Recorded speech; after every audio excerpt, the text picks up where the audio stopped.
Hello बच्चों, आज हम सेकंड पार्ट में जो हमारे बचे हुए क्वेश्चंस हैं उनके आंसर देंगे और जो बची हुई बुक एक्सरसाइज है उनको कंप्लीट करेंगे। तो वीणा क्लास 4 चैप्टर नंबर 1 चिड़िया का गीत, इसका हम सेकंड पार्ट करेंगे। तो जैसे समझ और अनुभव। जब कोई शिशु चिड़िया घोंसले से बाहर आती है तो उसे लगता है कि संसार बहुत बड़ा है। क्या आपको भी घर से बाहर निकलते समय ऐसा अनुभव होता है और क्यों? तो प्रश्न में पूछा जा रहा है कि जब कोई शिशु चिड़िया घोंसले से बाहर आती है तो उसको लगता है संसार बहुत बड़ा है। तो क्या आपको भी घर से निकलने के समय ऐसा महसूस होता है और क्यों? अगर होता है तो क्यों होता है? तो इसका हम उत्तर देंगे, हाँ मुझे भी ऐसा ही महसूस होता है, क्योंकि हर दिन कुछ नया देखने को मिलता है। ऐसा लगता है कि यह दुनिया बहुत विशाल है और इसमें देखने के लिए बहुत सारी चीज़ें हैं। कि हमको भी ऐसा ही लगता है कि हर दिन कुछ नया देखेंगे, कुछ नया सीखेंगे, कि दुनिया बहुत विशाल है, इसमें देखने के लिए बहुत सारी चीज़ें हैं। अब प्रश्न नंबर 2। एक शिशु पक्षी की तरह आप भी धीरे धीरे बड़े हो रहे हो। अब तक आप में भी कई परिवर्तन आए हैं। नीचे दिए गए शीर्षकों के अनुसार अपने अंदर आए परिवर्तनों को लिखिए। तो जैसे कि एक छोटा बच्चा होता है, तो जब वो पैदा होता है तो वो बहुत छोटा होता है, ना ही वो चल सकता है, ना ही वो कुछ अपनी मम्मी से या पापा से कुछ बोल सकता है। वो बोल भी नहीं पाता है। सिर्फ उसको भूख भी लगी है तो वो रो के ही कुछ बताएगा कि मुझे भूख लगी है, ऐसे वो बोल नहीं पाएगा। फिर जब बच्चा धीरे धीरे बड़ा होने लगता है तो वो पहले मतलब घुटनों से चलने लगता है, फिर वो धीरे धीरे खड़ा होना शुरू हो जाता है। ऐसे ही सबके शरीर में शारीरिक खान पान में, गीत संगीत में, सब में परिवर्तन होते हैं। तो पहला है शारीरिक परिवर्तन। अब हमारा कद धीरे धीरे बढ़ रहा है। तो जैसे जैसे उम्र बढ़ती है वैसे वैसे एक कद भी बढ़ता जाता है एक निश्चित उम्र तक, जैसे कि 18 साल तक, 20 साल तक। खान पान में परिवर्तन। अब हम हल्का मिर्च मसाले वाला खाना पसंद करने लगे हैं। गीत संगीत। अब हम कुछ गीत याद करके गाने की कोशिश करते हैं। कि जब हम छोटे होते हैं तो हमें कुछ याद ही नहीं होता है। हम जब बड़े हो जाते हैं, थोड़ा बड़े होने लगते हैं, तो हमें कुछ गीत भी याद होते हैं। स्कूल जाते हैं तो हमें कविताएं भी याद होती हैं, हम पढ़ना भी सीख जाते हैं। रुचियों में परिवर्तन। अब मुझे साइकिल चलाना बहुत पसंद है। चित्रकारी। अब हम फल, सब्जियां, झोपड़ी आदि के चित्र आसानी से बना लेते हैं। पढ़ना लिखना। अब हम पहले से बेहतर तरीके से पढ़ लिख सकते हैं। समझ में परिवर्तन। अब हम पहले से ज़्यादा समझदार हो गए हैं और अब किसी चीज़ पर जिद नहीं करते। खेल। अब मुझे क्रिकेट और फुटबॉल खेलना ज़्यादा अच्छा लगता है। नृत्य और अभिनय। टेलीविज़न देखकर या अध्यापिका के दिशा निर्देशों से हम थोड़ी बहुत नृत्य कला कर लेते हैं। अब है चित्रों की भाषा। नीचे दिए गए चित्रों को ध्यान से देखिए। चित्र से मेल खाती कविता की कुछ पंक्ति उदाहरण के रूप में दी गई है। अब कविता की उपयुक्त पंक्तियों से रिक्त स्थानों की पूर्ति कीजिए।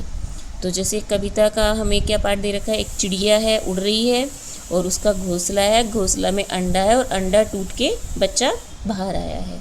तो चलो पढ़ते हैं कविता क्या है। आखिर जब मैं आसमान में उड़ी दूर तक पंख पसार, तभी समझ में आया मेरी बहुत बड़ा यह संसार। तो इससे आगे हम कविता लिखेंगे। सबसे पहले मेरे घर का अंडे जैसा था आकार, तब मैं यही समझती थी बस इतना सा ही है संसार। तो ये जो हमारी कविता की 4 लाइनें छुटी हुई है, हम इनको लिख के कंप्लीट कर देंगे।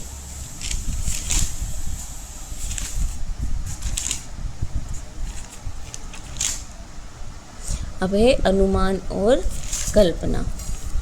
अनुमान और कल्पना के बेसिस पे जो क्वेश्चन है उनको हम पढ़ेंगे। क्वेश्चन है, कविता की पंक्ति है, आखिर जब मैं आसमान में उड़ी दूर तक पंख पसार, चिड़िया ने अनंतः इतनी दूरी तक उड़ान क्यों भरी होगी। इसका उत्तर हम देंगे, चिड़िया ने अपने भोजन और पानी के लिए लंबी दूरी तक उड़ान भरी होगी। अब जब उसने उड़ना सीख लिया था तो वह दुनिया को देखना चाहती होगी और नई नई जगहों की खोज के लिए उसने इतनी दूर उड़ान भरी होगी। अब क्वेश्चन है, पक्षी खुले आकाश में बहुत दूर तक उड़ते हैं। लंबी दूरी, हजारों पेड़ों और सैकड़ों घोंसलों के बीच पक्षी अपना घोंसला कैसे ढूंढते होंगे? हम अपना घर अपने शहर, गली के नाम और वहाँ की प्रसिद्ध इमारतों से पहचानते हैं, साथ ही घर के बाहर लगी नेम प्लेट से भी। तो उसी तरह पक्षी भी किसी विशेष पेड़ या मार्ग को याद करके अपना घोंसला ढूंढते होंगे। जैसे हमारा घर होता है तो हमको याद है कि हमारा घर किस कॉलोनी में है या किस गांव में है और उसके आसपास की लोकेशन क्या है। इसी तरह से पक्षियों को भी मतलब लोकेशन याद हो जाती है कि किस पेड़ पे हमारा घोंसला है या उसके पास क्या चीज़ है।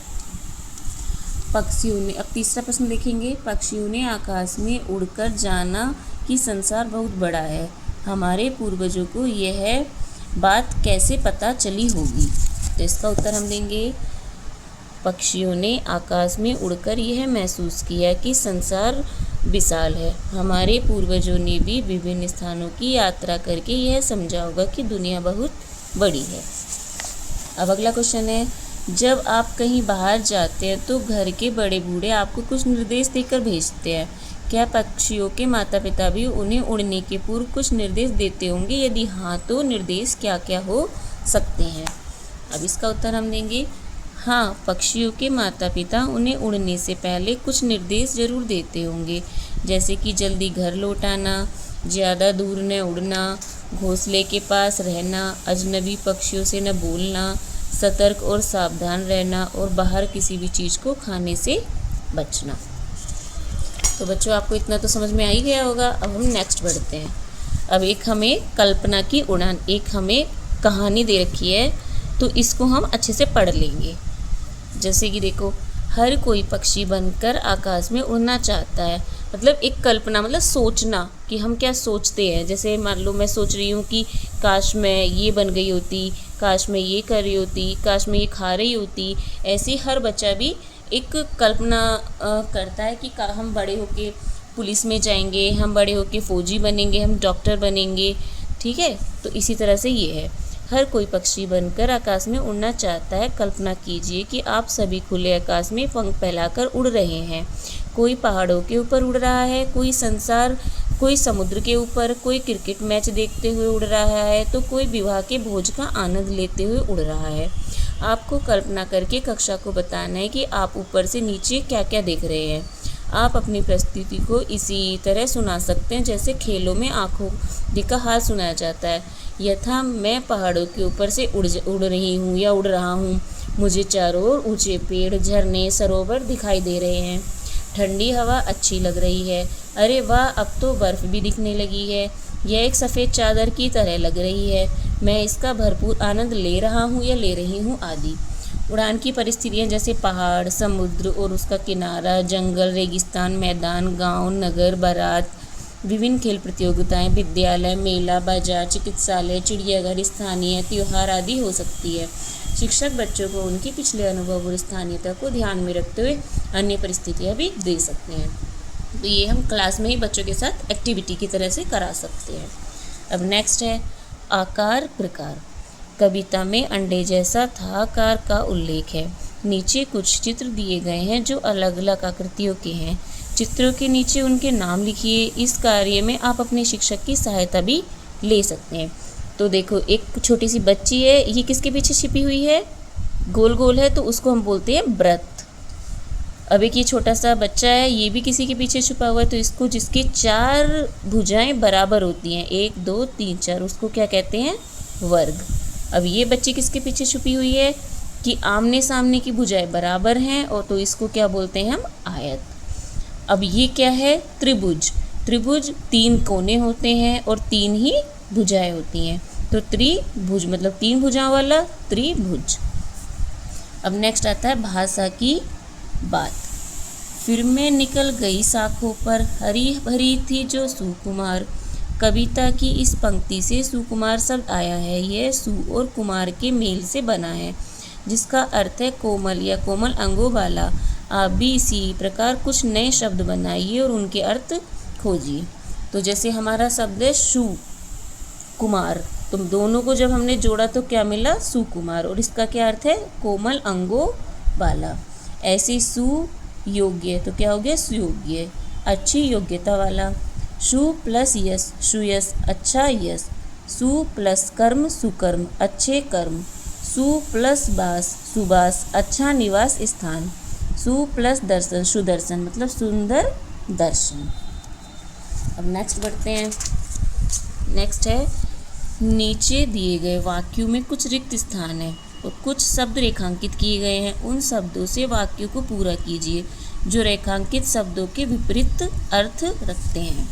सूखा का उल्टा क्या होता है, विलोम शब्द क्या होता है, गीला। विपरीत अर्थ किसको बोलते हैं, विपरीत अर्थ वाले शब्दों को हम विपरीत शब्द या विलोम शब्द बोलते हैं। सूखा और गीला कचरा अलग अलग डिब्बों में डालें। दिल्ली मेरे घर से दूर है लेकिन गुवाहाटी पास में है। अनवर कब आया और कब गया पता नहीं चला। कोई भी काम न तो बड़ा होता है और न ही छोटा।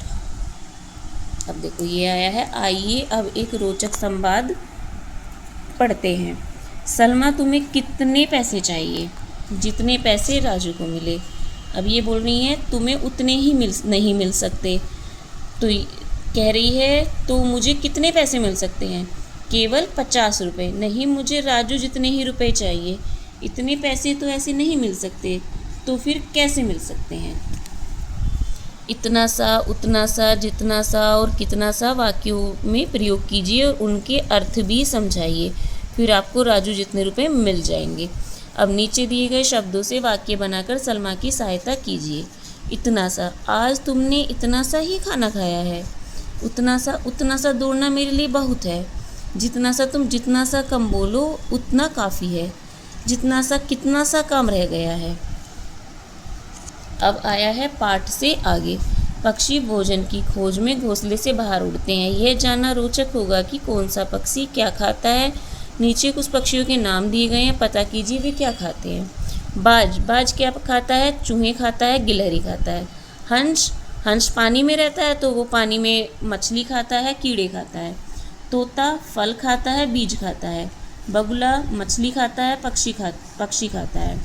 कबूतर अनाज, फल। उल्लू मेंढक और सांप। नेक्स्ट बढ़ेंगे। नेक्स्ट है कलाकारी। तो ये एक्टिविटी भी हम बच्चों के साथ करेंगे। अब नीचे है एक हमें कविता दी गई है। सूरज एक, चंदा एक, तारे अनेक, एक तितली अनेक तितलियाँ, एक गिलहरी अनेक गिलहरियाँ, एक चिड़िया अनेक चिड़िया। हम बच्चों के साथ इसको दोहराएंगे। अब है आनंदमय गतिविधि। नीचे दिए गए अक्षर जाल में पक्षियों के नाम खोजिए और उनके बारे में जानकारी एकत्रित कीजिए। ये हमें दिया हुआ है एक आयत है। इसमें जगह जगह हमने क्रॉस किए हुए हैं और हमने इसमें शब्द लिखे हुए हैं। अब इन शब्दों को अक्षर जाल जो दिया हुआ है इसको मिलाएंगे तो कुछ पक्षियों के नाम बन जाएंगे। जैसे नीलकंठ। अब है जैसे मैना, चील, बुलबुल, सारस, बाज, गोरैया, कबूतर, बतख, तीतर। अब हमें दे रखा है एक कि हम जब शिशु पक्षी चहचहाते तो एक मधुर ध्वनि सुनाई देती है। आइए हम भी शिशु पक्षियों की तरह चहचहाएं। जैसे तोता कैसे बोलता है, टे टे। कबूतर कैसे बोलता है, गुटरगू। कौवा कैसे बोलता है, काव काव। तो हम बच्चों के साथ ही बहुत अच्छे से एक्टिविटी करेंगे। नेक्स्ट, अब हमें ये कुछ पहेलियाँ दी हुई हैं। पंखों में नाखून हूँ रखता, रात अंधेरे में ही उड़ता, दिन में न भोजन पाऊँ, उल्टा हो करके सो जाऊँ। तो इसका क्या है, चमगादड़। चमगादड़ क्या है, उल्टी लटकती है पेड़ पे। पत्तों जैसा उसका रंग, कुतर कुतर खाने का ढंग, घरों में भी पाला जाता, नाम बताओ उसका ज्ञाता। तो क्या है, तोता। तोता ही एक ऐसा पक्षी है जिसको ज़्यादातर लोग घर में पालना पसंद करते हैं। नीड़ नदी वह नहीं बनाती, बागों की रानी कहलाती, काला रंग है उसका भैया, सबके दिल को खूब लुभाती। तो क्या है, बताओ बच्चों, क्या है ये है